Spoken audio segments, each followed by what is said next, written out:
Welcome to HFY Fiction Journey. Today's story will have you questioning everything you know about humans. Are we just casually snoozing through the galaxy, or are we the ultimate sleeping giants? Spoiler alert, it's the latter. Before we dive into the epic saga of humans accidentally terrifying every alien species in the universe, make sure to like, share, and subscribe. Because, let's be real, if the humans wake up and start a galactic war, you're going to want to know all about it first. Hit that bell icon, and let's get into it. You're telling me humans have been asleep this whole time? Commander Yulok's voice dripped with disbelief as he stared at the tactical screen, which displayed a section of the Milky Way galaxy. The room, filled with high-ranking officers from the Galactic Coalition, was tense. Every species represented at the table, warriors from the battle-hardened Sherry, tacticians from the V and the brutal Skora, had faced the same problem over centuries: humans. Despite their apparent laziness, they were always one step ahead in combat. The Coalition couldn't figure out why. How is that even possible? Yulok continued, his eyes narrowing.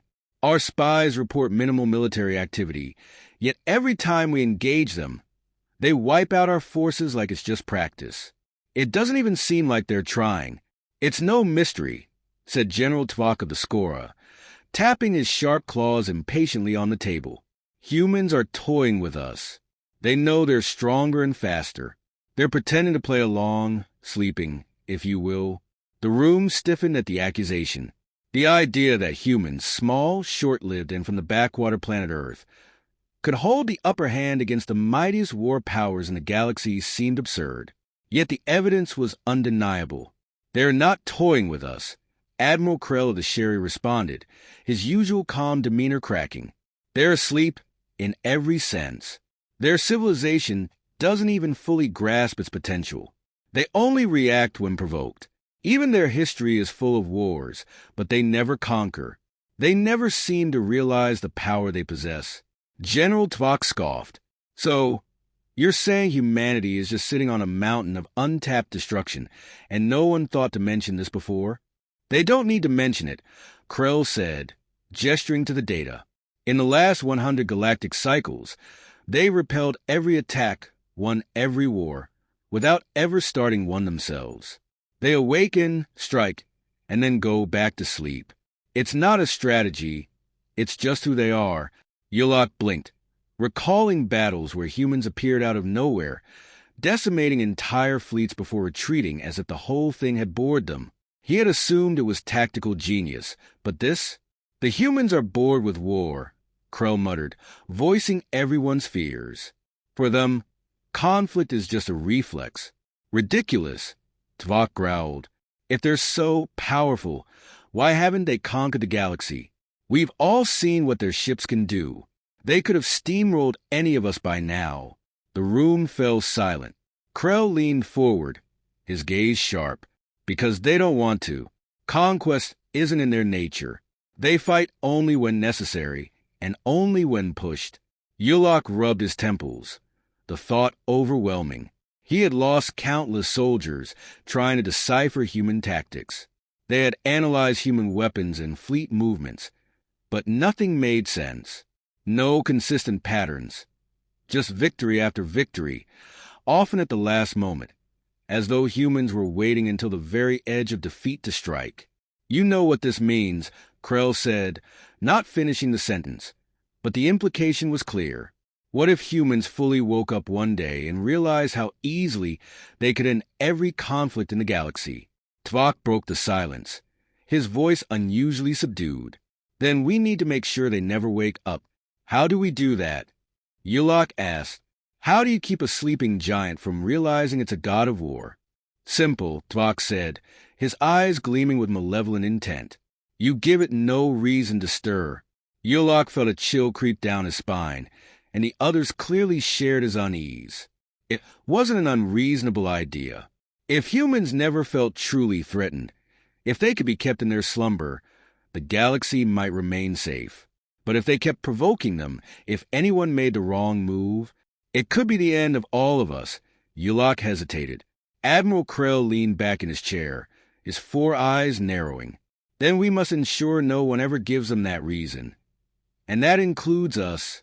Meanwhile, light years away on a quiet, unremarkable space station orbiting Earth, Captain Hayes sat in the dimly lit control room, feet up on the console, half asleep.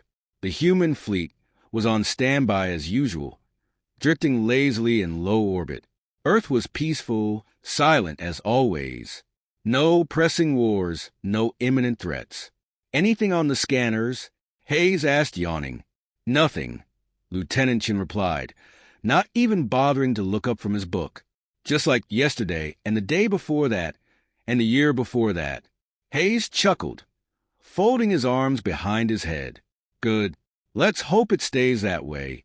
As Hayes let his eyes close, settling into the familiar, comfortable stillness, somewhere deep within him, in the very core of his species, a slumbering potential remained untapped.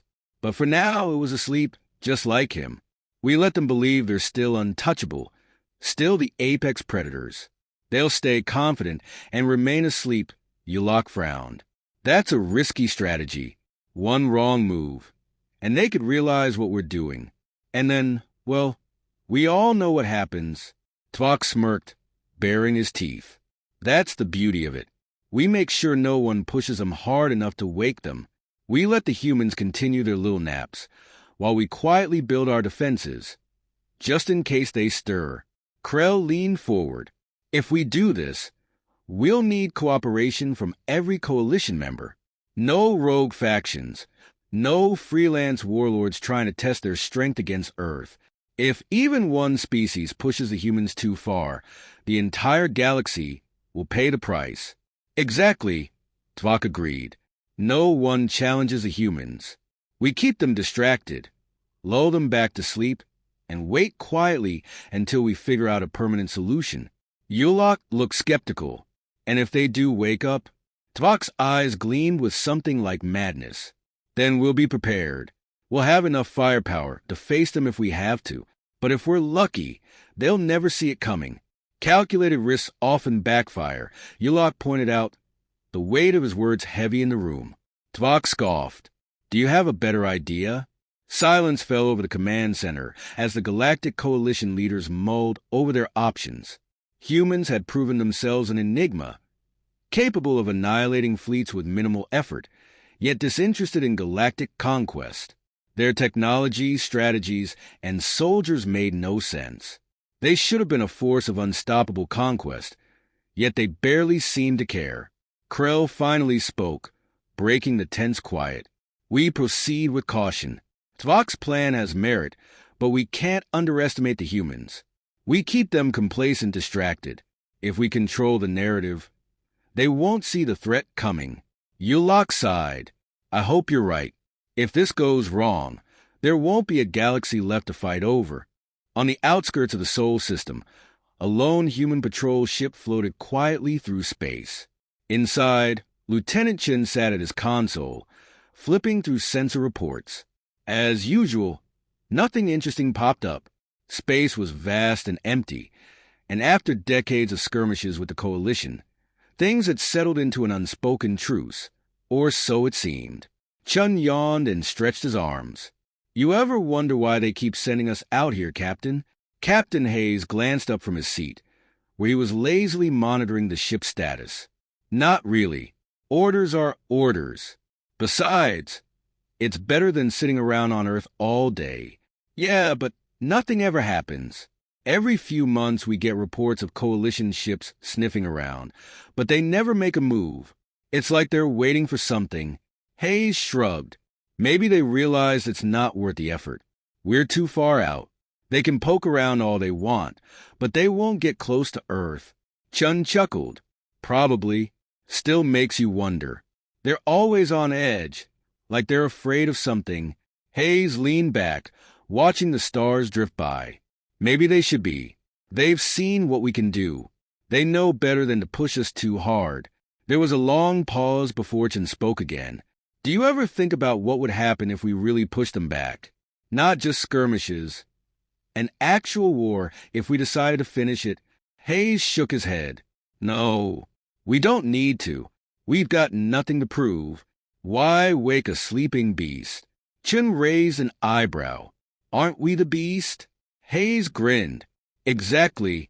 Outside the patrol ship, the vastness of space stretched in every direction, quiet and still, for now. But the Coalition's plan to keep the humans in their slumber unraveled faster than anyone had predicted. It started with a skirmish on the edges of known space. Far from Earth, a small faction of Skora warlords, tired of the Coalition's cautious approach, decided to test the humans. They believed the Coalition's fears were exaggerated, that the humans had simply been lucky in their victories. They launched a surprise attack on a lightly guarded human outpost, expecting an easy win and glory. What they got was annihilation. The humans responded immediately and brutally.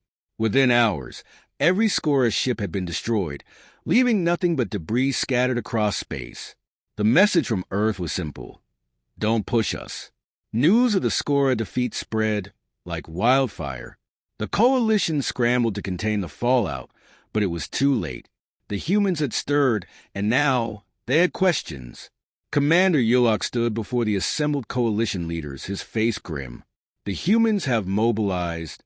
The room was tense, filled with the same officers who had once hoped to lull the humans back into their dormancy. That hope was now shattered. Earth had sent out scouts, warships, and communication teams. The humans were no longer passive observers. They were awake. They know something's going on, Yulok continued. They're asking questions. They want to know why the Skora attacked, and whether the Coalition was involved. General Tvok slammed his fist on the table, his frustration boiling over. Those idiots ruined everything. The plan was working. The humans were asleep, content. And now, thanks to the Skora, they're riled up. Admiral Krell, who had been silent during the briefing, finally spoke. We need to de-escalate. If they think the entire Coalition is behind this attack, we won't survive what comes next. They already suspect us, Yulok said, shaking his head. Our spies report Earth's leadership is discussing whether this was a coordinated effort by the Coalition. Tvok growled, his claws scraping the table. So, what do we do? Beg for forgiveness. Krell looked sharply at Tvok. We might not have a choice. Humans aren't just another adversary. They're a species that could end everything if they wanted to. And now, they have a reason to take a closer look at us. Yulok turned to Krell. Do you think it's too late? Krell's eyes darkened. I don't know, but I do know this. If we don't give them a reason to back down, they won't. We need to make them think this was an isolated incident. Pin it all on the Skora warlords. Do whatever it takes to avoid full-scale war. And if that doesn't work, Tvok asked, his voice tight. Krell didn't answer. He didn't need to. Everyone in the room already knew the answer. If the humans decided to unleash their full strength, the Coalition wouldn't stand a chance. All their efforts to keep the humans in check had been for nothing. Earth's response was swift and decisive. Within days of the Skora attack, fleets of human warships deployed across the galaxy, cutting off key trade routes and seizing control of strategic points. Human diplomats reached out to the Coalition, but their tone had changed, no longer casual, no longer complacent. Captain Hayes stood aboard the flagship of Earth's fleet, looking at a holographic map of the galaxy. The speed and efficiency with which the human forces had mobilized shocked even the Coalition's top strategists. Hayes had known this day would come eventually, but he hadn't expected it so soon. Lieutenant Chen approached, his expression serious. We intercepted communications from the Coalition. They're throwing the Skora warlords under the bus, claiming the attack was rogue and unauthorized. Hayes smirked. Of course they are. They know what's coming if they don't back down. And what happens if they don't? Chen asked, raising an eyebrow. Hayes shrugged. Then we do what we've always done. We end it. Chen studied his captain for a moment. You really think it'll come to that? A full-scale war with the Coalition? Hayes turned to face him, his expression hard. I don't know, but I do know this. The humans are awake now.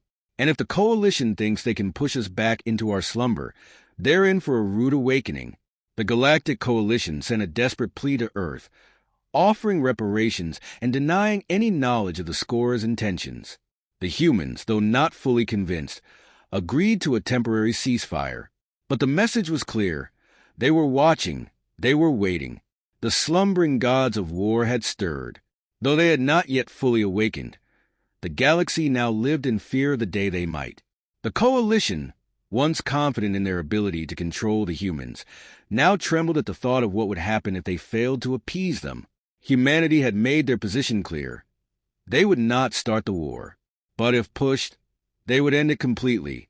And somewhere deep in space, aboard their warships and stations, the humans waited, content for now, to return to their quiet existence. But the galaxy knew better. The gods of war were not asleep. They were merely waiting for the next fool to disturb them.